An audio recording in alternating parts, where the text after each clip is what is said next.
here. Welcome NHS inductees, parents, friends, teachers. Welcome Principal DeLong. Welcome Dr. Curie. And a special welcome to our keynote speaker this evening, MIT professor Dr. Alan Lightman. You might know him, he created the short story contest here at CCHS. Pretty big. Some of you probably wrote stuff for it. So.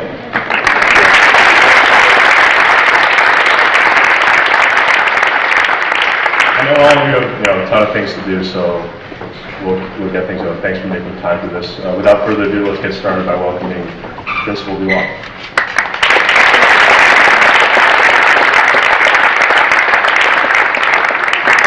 Thank you very much. This is really a great night in a number of ways. I'll let you know a little secret. It's the only time during the year that Doc Fury buys me a dinner. I'm told it's the only time during the year he buys anyone a dinner. But we really did have a nice dinner beforehand. But let me get going. Good evening. On behalf of the faculty and administration, I welcome you to tonight's ceremony. This evening truly is one of the pleasures of the year for me. Joining you at this year's annual induction ceremony for the Minuteman chapter of the National Honor Society is both meaningful and joyful. I congratulate and commend every student. Your induction into the National Honor Society tonight stands as a clear testimony to your success at CCHS. Also, congratulations to the parents. The success of your children speaks volumes about the love and devotion you've showered upon them for years and years. Feel free to beam with pride throughout the evening. It's not easy to attain excellence in all of the areas which comprise the criteria for selection to the National Honor Society, particularly in a high school that prides itself in the general high quality of scholarship exhibited by its students, a school in which all students are expected to serve others to fulfill our community service graduation requirement, a school that looks to its students to stand as models of exemplary behavior and good decision-making on a daily basis, and a school that expects nothing less than strong character and integrity among all of its students. And yet, every student gathered here tonight has distinguished themselves in the classroom, the school, the community, and that's why we're here to honor them. Induction into the National Honor Society is an honor that recognizes achievement at a level above and beyond the norm. Contrary to the perception of many, the achievements of these young men and women go far beyond academic. Academic excellence is merely the first measure of acceptance. These students have also demonstrated leadership qualities, strength of character, and service to others. It's because of this breadth of excellence that an NHS member is respected nationwide. None of these achievements comes without hard work. Certainly their grades are evidence of hours of study and careful preparation. Many students earn good grades. Their teachers have judged these students to be of good character based upon a year or more of observation and interaction. Their good character will sustain them far longer than their good grades. These students have served others in ways that can be measured in recorded hours, but more importantly, serving others can be measured by the personal satisfaction gained. And to be judged a good leader means that those who know them best trust them to make good decisions, be responsible for their actions, and be a model for their peers. Their capacity to lead will likely provide the best opportunity for self-actualization. Tonight we'll honor them for these achievements and qualities. Listen closely. All students as well, pay attention to what you say. Listen closely to the administration of the oath, because in the oath we have the commitment they make to themselves and to each other to maintain the highest possible standards for the future. On behalf of the entire faculty and staff of CCHS, I applaud your extraordinary accomplishments and encourage you to maintain your convictions by continuing your service to others, continuing to practice your leadership skills, and don't ever lose the strength of your character. Thank you very much and enjoy the evening.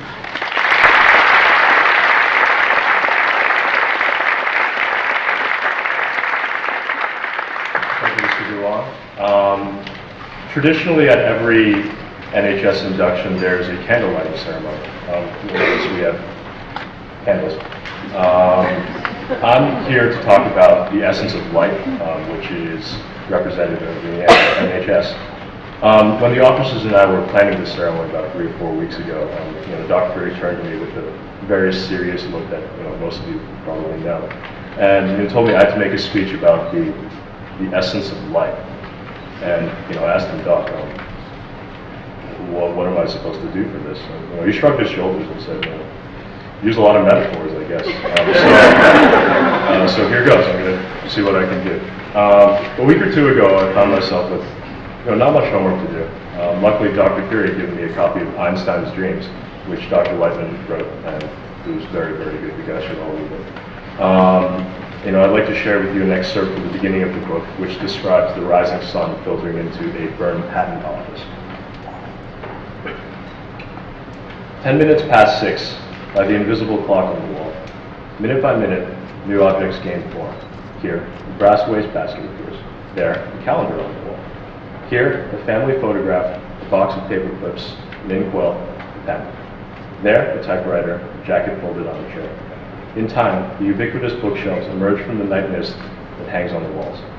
The bookshelves hold notebooks of patents. One patent concerns a new drilling gear with teeth curved in a pattern to minimize friction. Another proposes an electrical transformer that holds constant voltage when the power supply varies.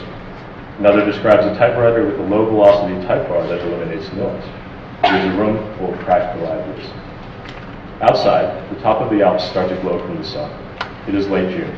A boatman on the Aar unties his small skiff and pushes off, letting the current take him along Aarstrasse to Gerberstrasse, where he will deliver his summer apples and berries. The baker arrives at his store on Marketgasse, fires his coal oven, begins mixing flour and yeast.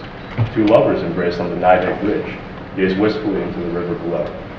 A man stands on his balcony on Schifflauer, studies the pink sky. A woman who cannot sleep walks slowly down Kramgasse, peering into each dark arcade, reading the posters in the half-light. As the sun rose, what was once abstract and shapeless became concrete and definite. And as the sun rose, you were able to see things for what they were. And the same ideas apply to you. Through your personal pursuit of knowledge and the leadership positions that all of you will find yourselves in. And the time you invest in understanding yourself and others, you will cast your own light around. And I expect that all of you, by being the best people you can possibly be, will illuminate things that will become a part of you. A lot of you who are being inducted tonight are juniors. You guys are probably going to embark on what will probably be one of the most stressful times in your life.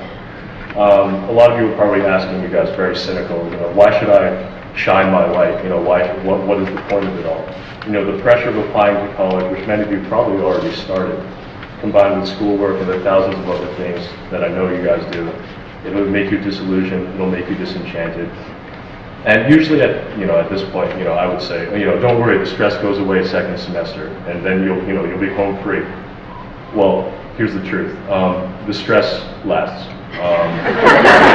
And when you really think about it, you'll be stressed for pretty much the rest of your life, the rest of high school. This is just what my parents say. They haven't been wrong yet. The rest of high school, college, trying to make it on your own, going to grad school if you choose that route, finding a place to live, raising a family, whatever it is you end up doing, all of that is fraught with stress. And I think it's how you choose to meet the pressures of the world that makes a difference. You can turn off your light and shield yourself from the stress of the thousands of obligations that you have, or you could keep that light shining. Like that patent office in Bern, the light will reveal new obstacles and new challenges to be overcome. And yeah, it gives you a more complicated picture, more things to consider, but at the same time, I think it's a more complete picture.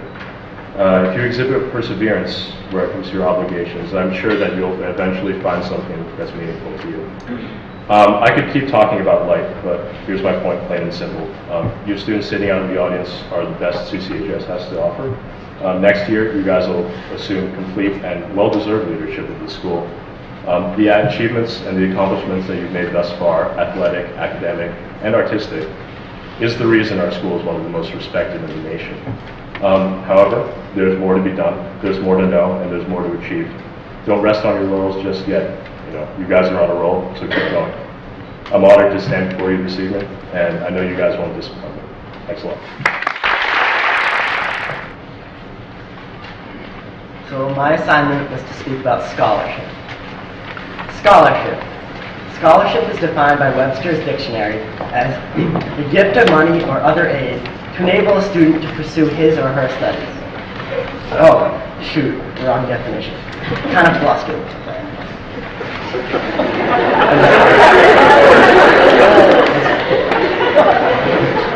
The scholarship is the quality, skills, or attainments of the scholar. Scholarship is the backbone of Concord Carlisle High School.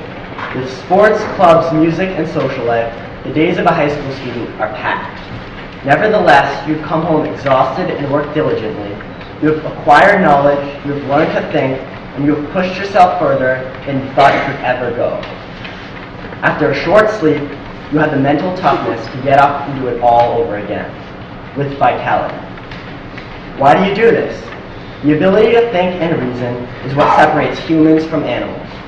In order for humanity to progress, it is essential to nourish intellect, and at CCHS, all of you have done so to the highest degree. Scholarship has been passed along from teachers to students, even from our earliest civilizations. The intellect gained from these student-teacher bonds has furthered society both socially and technologically, and more importantly, it has taught us to better understand our own lives. Therefore, as members of NHS, you must not rest on your laurels. You must continue to be scholars, and you must pass on whatever knowledge you have gained in an effort to better society. The quality of your work has been sensational.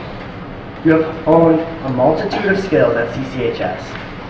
You have already and will continue to attain great things well after you leave the school. You are all scholars.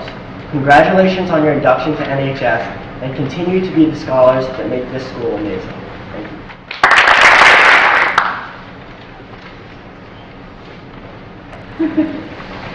John F. Kennedy once said, "Leadership and learning are indispensable to each other." Everyone here tonight is evidence of this statement. You have proven yourselves as leaders of our academic community at Concord Carlisle High School. Leadership is defined as courage, or by courage, strength, confidence, and responsibility. These are just a few of the characteristics of leadership that you should exhibit every day among your peers and your community. These are characteristics that have been embodied by great leaders throughout history, such as Martin Luther King and John F. Kennedy. Although you and I are not great historical figures like these examples, we can still look to them to define the attributes of leadership within a community. Leaders have the courage to stand out in a crowd. Martin Luther King had the courage to speak about his dreams of equality, even though they were controversial at the time. He had the courage to face people who hated his ideas. He had the courage to stand up for what he knew was right, even if it meant facing personal harm and even death. Leaders have the strength to challenge conformity.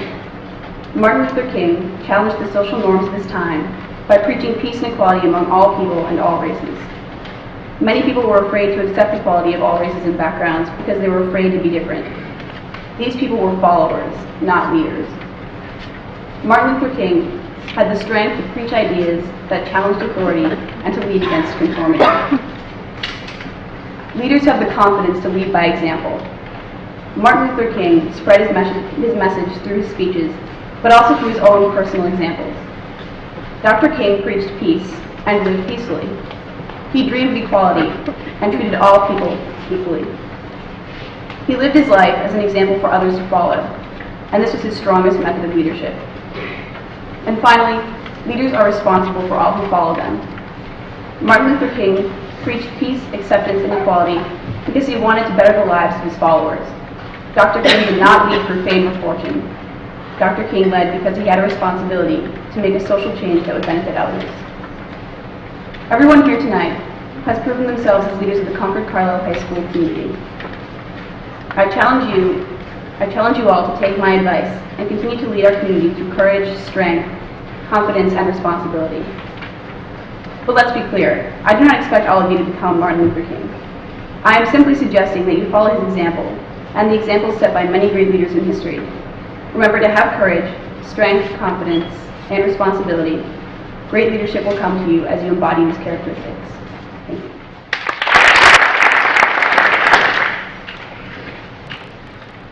In life, there are many examples of character, and each serves a role in defining society. First, and perhaps my favorite idea of character, is in the literary sense. Harry Potter. Now there's a good character. Complex, smart, magical, and complete with dashing good looks. What's not to love? He'd make any book worth reading. Other forms of character may not enable you to be quite as handy with a wand as Harry is, but they are nonetheless pivotal to our culture. People with good character and people with less than good character shape the world. The concept of duality when it comes to character is unavoidable. It would be impossible to know what good character is with the absence of bad character. Of course, good character is desirable over bad, and every one of us should strive to develop the best character possible, but to say that bad character doesn't exist would be naive and just plain wrong. In the simplest of terms, character is a collection of values that you have adopted throughout your life that dictate the kinds of decisions you make and how you act towards other people. It is very possible for someone to be the strongest, most scholarly leader in the world and have the worst character ever. Hitler, Stalin, and Mussolini were all very charismatic and persuasive leaders, but they used their positions to hurt and promote fanaticism. Think of how different the world would be now if Hitler were passionate about exterminating poverty rather than people. How does one achieve good character then, if it's so possible to have bad character? The truth is, you choose how you wish to live and what sorts of deeds you do. Just like Harry chose to be in the Gryffindor house at Hogwarts, when he could have easily excelled as a member of Slytherin, it is up to you to choose your own course. With this comes great responsibility, but you are never alone. Teachers, parents, peers, and mentors help you along the way, contributing values and ideas, constantly adding experiences to your life, so you can make the best educated decision about how you wish to live. Honorable values can be used as a moral compass to point you in the right direction. It is your good character that will tell you where to go. Good character has the potential to revolutionize society. It is only when leadership, service, and scholarship are combined with good character that you become an unstoppable force.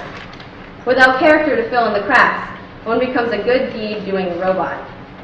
It is hard to put a finger on what excellent character is, but I can guarantee you that figuring it out and achieving it is the most important thing you could do with your life. One last important thing about character is that you can think all the helpful and saintly thoughts in the world, but if you don't act on them, they might as well not exist. To quote a popular song I once heard, you can talk the talk, but can you walk the walk? It is important not only to have a strong moral fiber, but to take the wonderful values you've been taught here at CCHS and go out into the world and try to make a difference. Success is relative, and in my opinion, trying to make the world a better place is pretty much as good as actually doing it. All anyone can ask you is to try. As I look out at all your faces, I see the tremendous potential you all have to form good, strong characters. I once read an epitaph on a gravestone in Sleepy Hollow that will stick with me for life. It read, "I like to see a man proud of the place in which he lives. I like to see a man live so that his place is proud of him." Take what you learn, go out into the world, and do good things with your lives. Choose what is right, not what is easy. Let your good actions speak for your words and make all of us proud.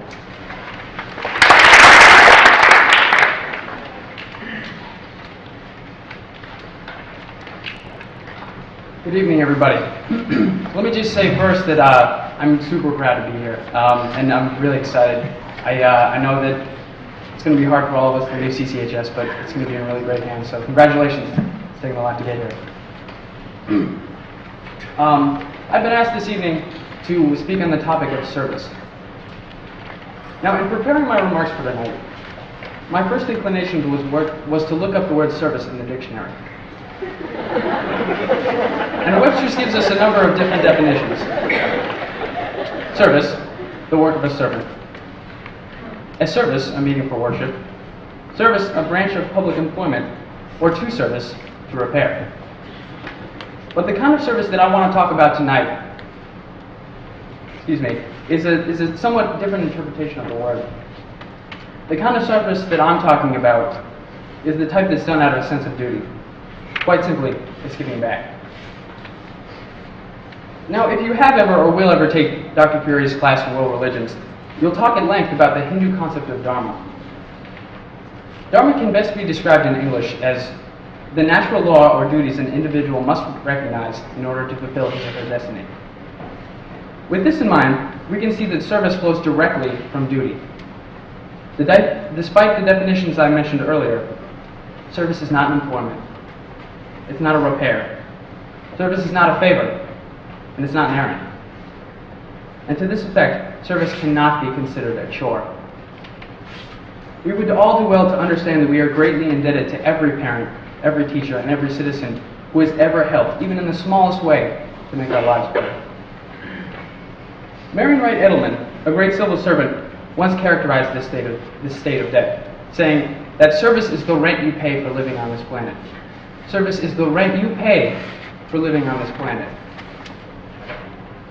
And while we begin to pay this rent, we recognize the vastness of what we have been given, and we understand that despite our best efforts, it can never truly be repaid. But we must begin anyways. Believe it or not, you're not here because you got an A in chemistry that one time. And you're not here because you built that sweet tennis ball answer for Science Olympiad. It's also not because you've been a member of the downhill skiing, girls tennis, or freshman boys soccer team. No, although all of those things help. You're here in part because you've been identified as someone who has at least begun to understand this amount of debt. You have experienced some of the amazing benefits of selflessness, and will continue to do so as members of the 2007 class of the National Honor Society. Even though none of us can even start to pay it off with 40, or 100, or 1,000 hours, you all have begun.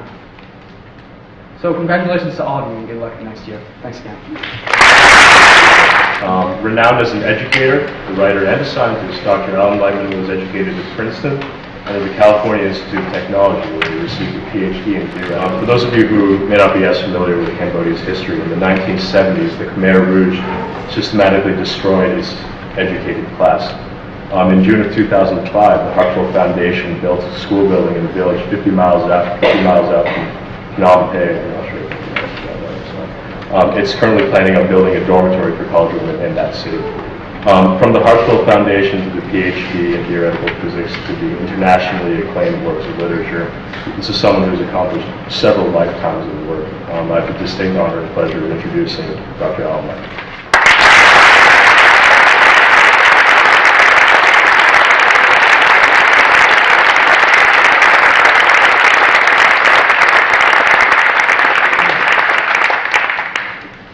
It's a great pleasure for me to be here, and I thank Dr. Fury for inviting me. And it's an honor for me to be with you who are receiving this honor tonight of being inducted into the National Honor Society. And I congratulate all of you juniors who are entering the Honor Society. I congratulate your parents and family as well for encouraging you. This is a great night and a wonderful occasion. All of us here value education, and I wanted to tell you briefly about a little village on the other side of the world for which education is a necessity of life. It is equal to food and water. And I also want to tell you a story, a personal journey that I've been through in the last 3 years. It has been the most rewarding experience of my life, and my family has accompanied me on some of this journey. About 5 years ago, a friend of mine in Maine, a former Unitarian minister named Fred Lipp, wrote a children's book about Cambodia, never having been to Cambodia. And there was a large Cambodian population in Portland, and some of those people said, well, you should go to Cambodia now that you've written about it. So he went to Cambodia, and he went straight to the UN office there and met a woman named Viasna, who I'll talk about more. And he asked Viasna, who was then about 25 years old, how can I help? And Viasna said, the best thing that you can do for Cambodia is to help our educational system. As Chris mentioned, all of the educated population of Cambodia was destroyed, killed in the 1970s More than 2 million people were killed by this ruthless regime called the Khmer Rouge. The 2 million people represented about 25% of the entire population. You can imagine what it does to a country to have all of your educated people eliminated. Vyazna told Fred that even today only 1% of the population has a college education, only 4% has a high school education, and the country is desperately poor. The average income is about $350 per person per year. About 2.5 years ago, after Fred had been telling me for a couple of years about Cambodia and his work there, I decided to jump off a cliff and go with him. And I went with my oldest daughter, Elise, who was actually a student here about 10 years ago. And this was literally on the other side of the earth. Cambodia is the time difference between Cambodia and Concord is 12 hours. To get there, you first go from Boston Logan to New York, and then you take an 18-hour flight either to Singapore or to Bangkok. And then you have a layover, and then you take another 4-hour flight from there to Phnom Penh, the capital of Cambodia. When Elise and I got there, we began traveling to some of the villages that Fred was helping. And one of the villages we went to was called Tramang Churam. It took me 2 years to learn how to pronounce that. And Tramang Churam is about 50 miles northwest of the capital city, Phnom Penh. It has a special circumstance. First of all, it's very remote. You have to go down a long dirt road to get there. It takes about 2.5 hours to get there by car, and the last 45 minutes is on a very, very bad road with potholes. It's also a minority community. Cambodia is a Buddhist country. 95% of the country is Buddhist, but about 2% are Muslims, and the Muslims are a second class. So this village, Tramang Churam, has 2 strikes against it. It is both a minority community and it is very remote. And for these reasons, during the entire 200-year history of the village, it's never had a school. When Elise and I were there, the people begged us to help them build a school. So we made a commitment. And I want to show you now some pictures. Can we have the lights down? Thank you. This shows where Cambodia is. As I said, it's on the other side of the earth. It's south of China. It borders, as you can see, Thailand, Vietnam, and Laos.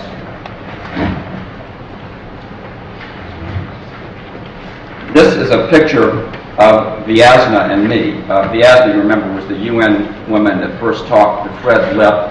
She has now become my principal Cambodian partner in all of the work that I'm doing there. And this picture shows us at a ceremony in which the groundbreaking occurred for the new school that I'll tell you about in a minute. Vyazna is now about 31 years old. She has a law degree. She was the 4th woman in Cambodia to receive a law degree in 1997. She's a dynamo.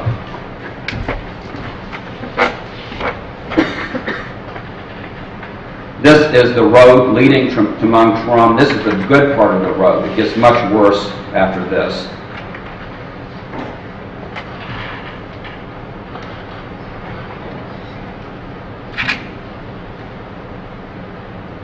This is the principal means of transportation, by a cart-driven cow or by bicycles. This is the main street of Tramang Churam, and you see there are cows there, which is one of their principal sources of livelihood, raising cows and farming. The people in Tramang Churam, it's a village of about 700 people, they own only the clothes on their back. They live in houses built of palm leaves They have no electricity, they have no running water, they have no plumbing.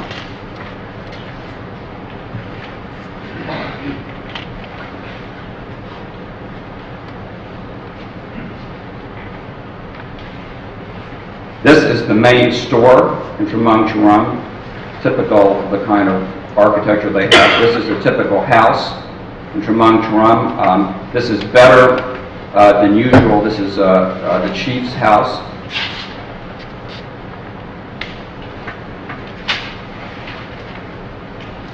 This shows a farmer. As I said, this is the principal source of livelihood is farming, mostly rice.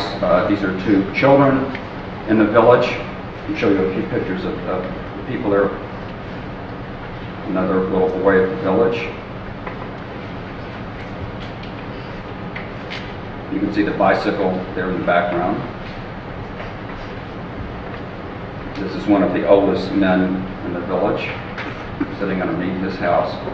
This is the oldest man in the village. He is the father of the village chief, and he's about 82 years old.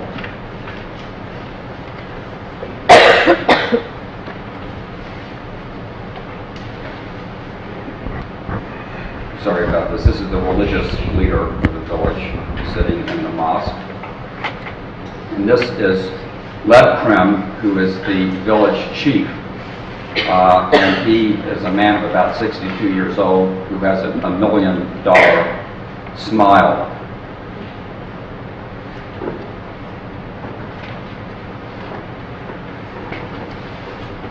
This is me with some women, and in the village you can see the colorful garb, and this is my family in the village. There's the chief, Lebkrem, in the middle, my wife, Jean, on the right, who is here tonight, and my daughter, Elise, next to me, and then my other daughter, Kara, there. After Elise and I visited the village, and everyone entreated us to help them build a school, we came back here and we set up a fundraising effort, and we raised about $30,000, which was the cost of building a 4-room schoolhouse. So I wanted to now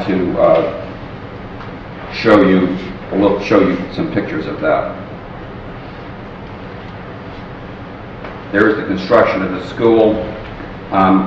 You have to imagine that there were no bricks or mortar in this village for 200 years. So when these workers came out from Phnom Penh, they actually lived in the village for 6 months while they were building a school. Seeing this school slowly being built, brick by brick, was like a spaceship landing in this village. There was just nothing like this at all in the village, or nothing that had ever been like this.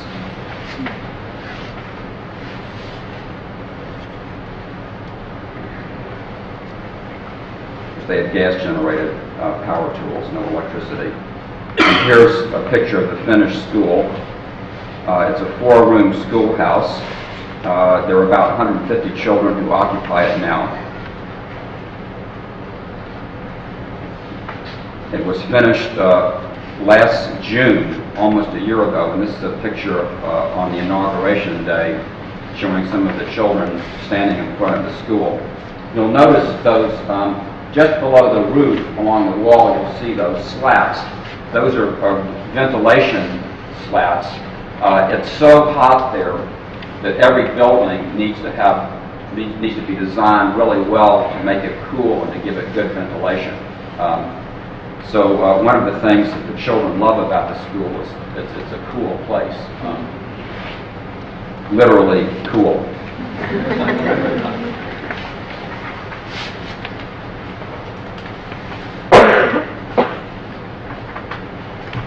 There's a picture of my family again with the chief standing in front of the school, and I wanted to mention that on the first day that I went to visit the chief, Lebkrem, and I always go with an interpreter because I don't speak any Khmer. I walked up to the chief, and we were standing in front of the new school that had just been finished, and I asked him through the interpreter, "How do you feel about this?" And he got this big smile on his face, and he said, "I feel like a hunter who's just captured a big elephant."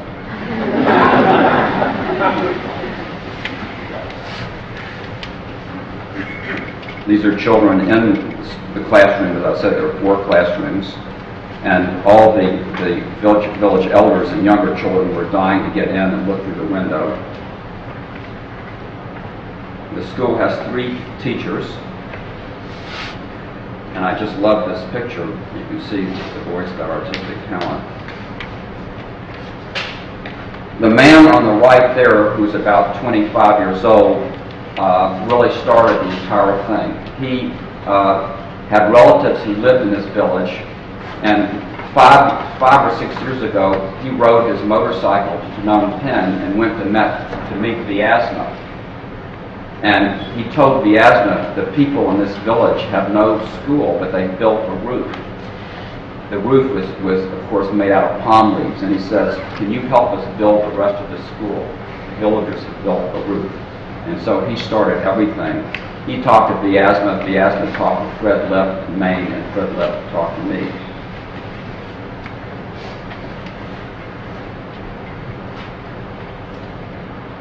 We also built a water well because they didn't have a source of clean water, and that went along with the school project. This is the inauguration ceremony last June, and you can see sitting up on the platform there, which is completely homemade platform, with all the village now sitting in front of us. 150 children, probably 400 elders. The vice governor of the province came. There was someone from the Minister of Education. You see there are the 2 men in orange there are Buddhist monks. So they're sitting on the platform and they're actually blessing us. But also to their right are 3 Muslim religious leaders. So the building of this school sort of helped bring the Muslims and the Buddhists together in this community. It was just a mind-blowing event, this inauguration ceremony.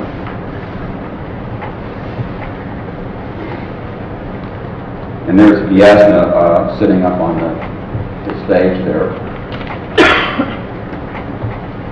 And the scene that just really broke my heart in a good way was when I arrived on Inauguration Day, and all of the children were lined up along the dirt path leading to the school, and they were waving American and Cambodian flags. And when I saw that scene, I thought to myself, now this was a year ago, all of the difficulty that the United States has created for itself in the world in the last few years, and the way that we are, our uneasy relationship with the rest of the world, to see these children waving Cambodian and American flags together just made my heart soar. And that image inspired me to write an essay, which I ran back to my hotel room. I wrote an essay. I emailed it to the New York Times, and they published it on their op-ed page about 3 days later after this scene. But it was this image that just moved me to tears and inspired me to write the essay.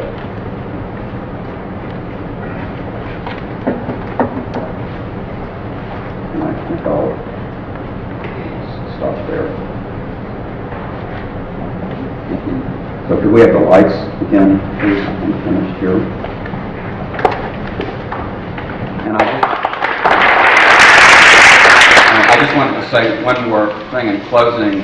I know that the National Honor Society is about education and leadership and service. And all of you can make a difference if you want to. It doesn't take a lot of money. It takes commitment and belief. And if you believe in something strongly, and if you're committed to it, you can do it.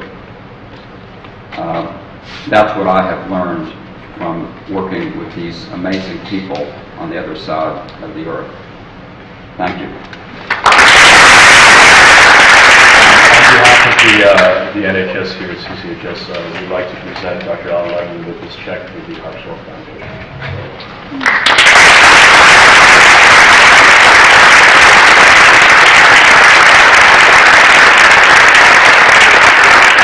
Now it's time to call up the inductees. This is going to be your first test of your medal. When we call up your row, basically you're going to go one row at a time, and I'd like you to alphabetize yourself.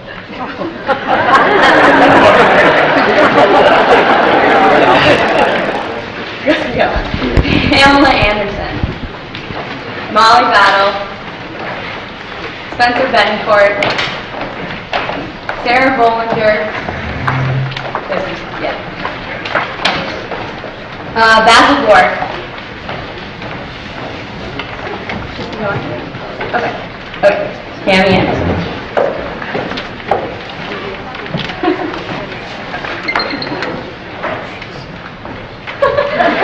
I told you it was going to be hard.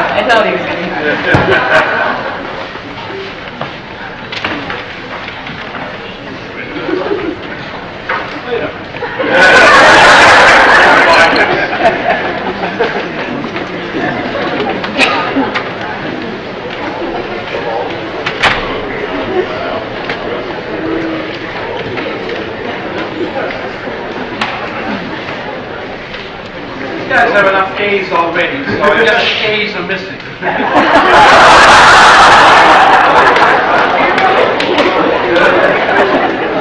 Should I let her go anyhow?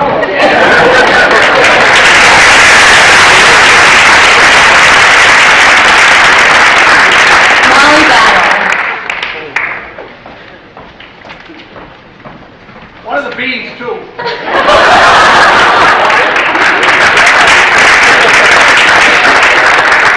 Spencer Betancourt.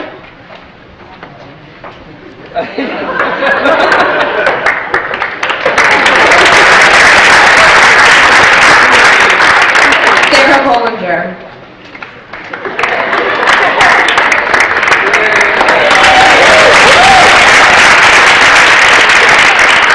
Basil Gork.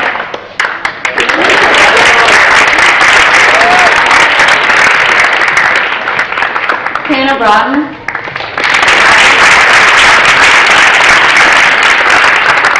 Robin Green.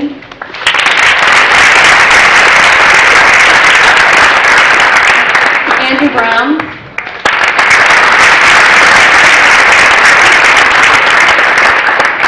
Sean Bootsy.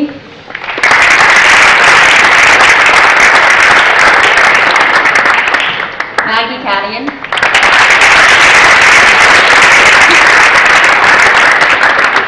Alex Casciccini.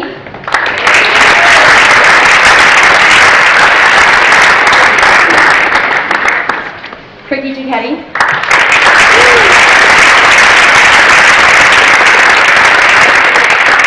Jeff Clem.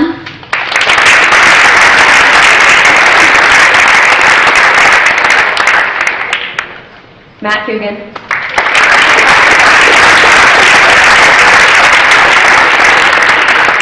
Olivia Cooney.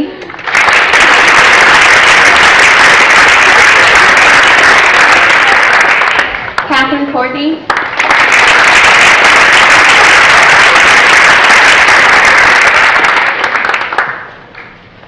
Peter Daigle.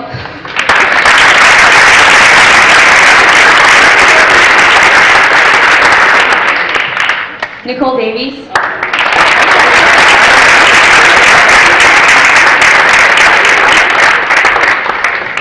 Kelly Davin.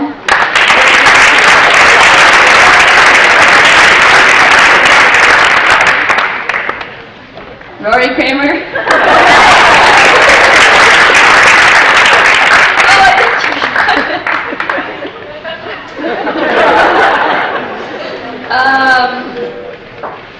Lee Davis after Rory Kramer. Rory Kramer, woo!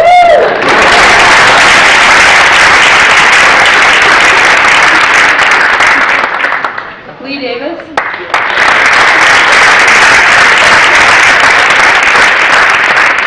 Julie DeJesus.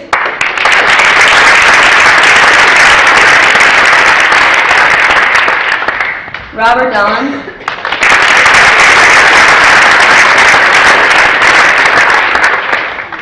Kevin Donahue.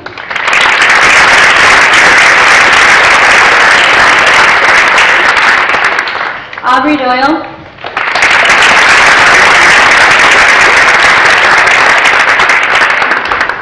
Robin Edwards.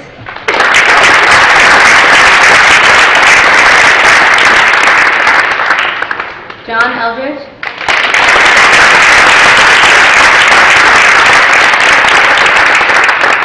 Marissa Fabrizio.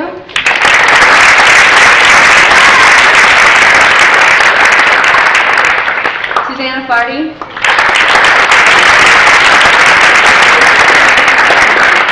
John Flaherty.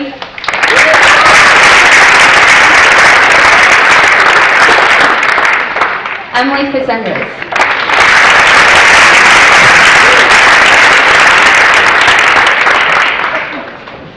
Emily Goldberg.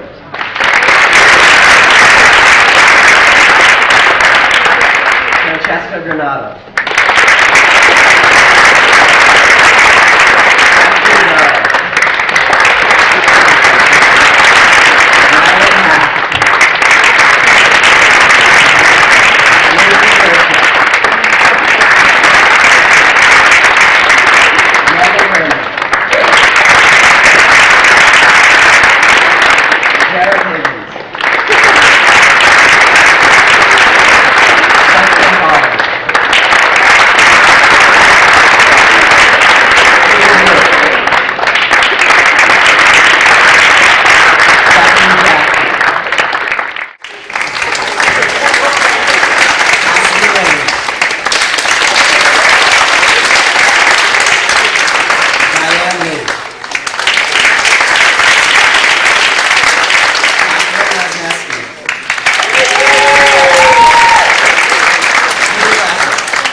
Harry King.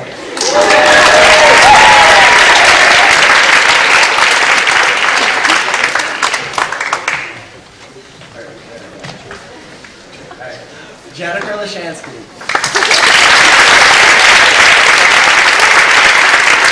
Michael Beatty. Keith Willis.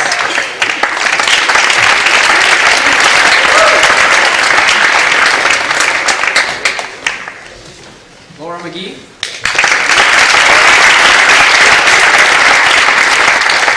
Corey Maple.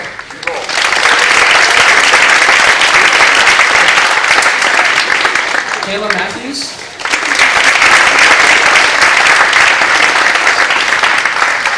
Adam Michael.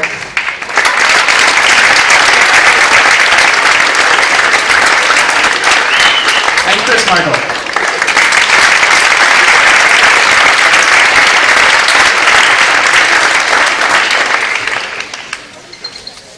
Walter Jesse, is that you? All right.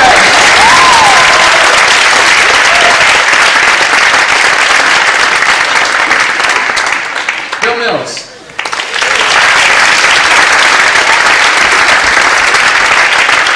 Tim Miner.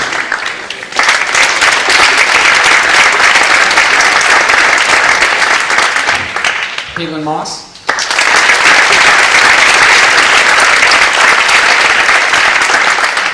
Annalie Mulhall.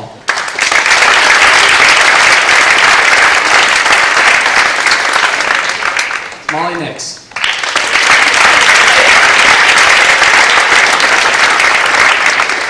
Kathy Nineholm.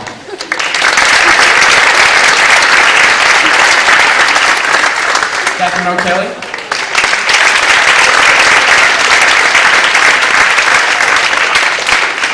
Andy O'Loughlin.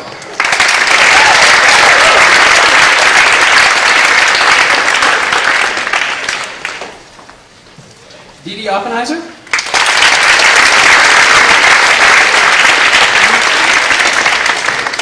Brianna Patel.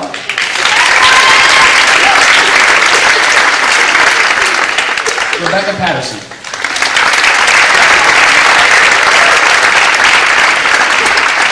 Rachel Popoulos.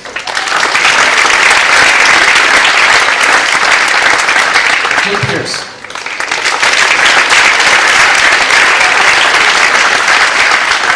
Alexander Pickett.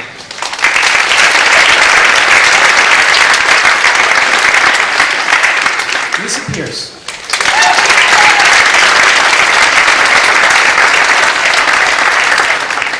Callie Pioli.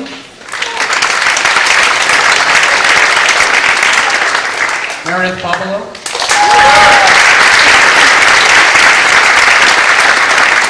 Rebecca Powell.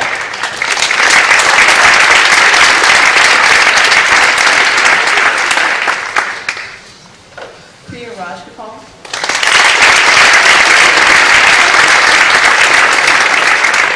Maya Reed.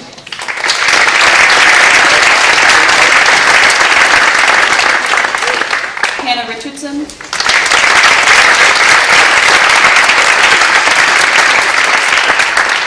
Sarah Robinson.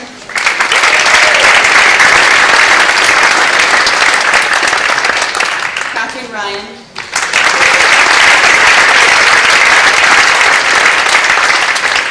Derek Sabatino.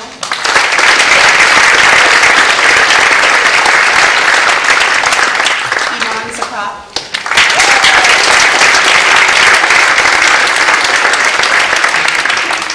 Jennifer Schloss.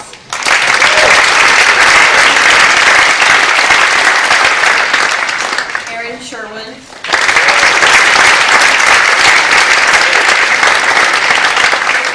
Juliana Slocum.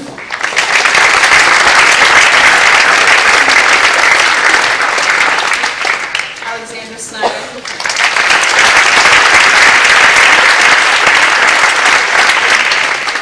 Megan Snook.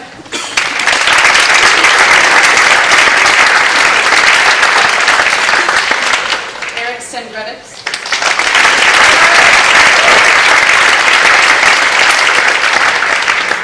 Kristen Sullivan.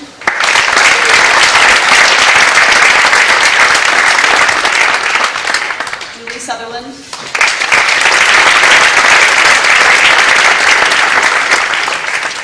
Elise Terry.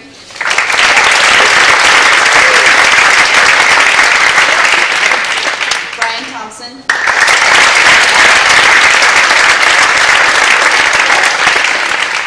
Evan Tierney.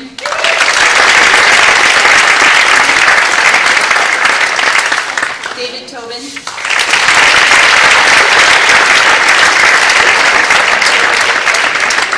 Stephanie Trevino.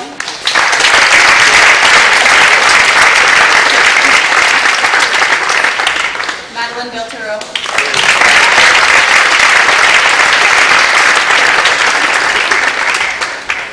Kathleen Walsh.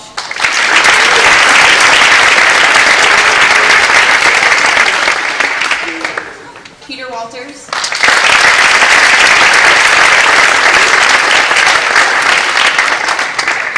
Caitlin Wilson.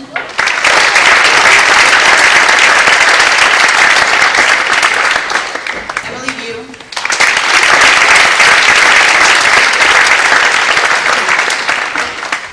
Hannah Zellner.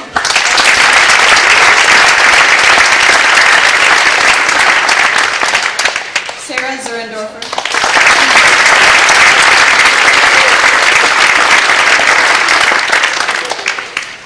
And Eric Zook.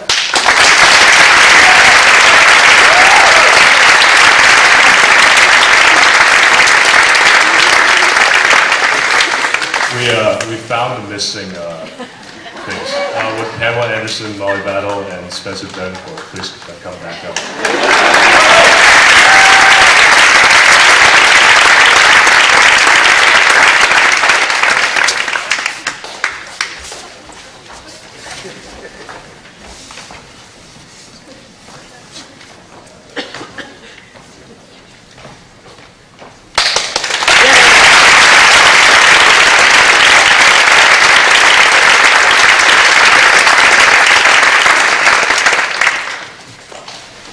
And now it's time for the tradition part of the ceremony. Would all the new NHS inductees stand and follow me in the induction pledge? All right. I pledge to maintain high scholastic standing, to hold its fundamental and worthy and untarnished character, to endeavor intelligently and courageously, to be a leader, and to give myself freely in service to others, and to lead forward in all things that shall advance the welfare of my school. Thanks, guys.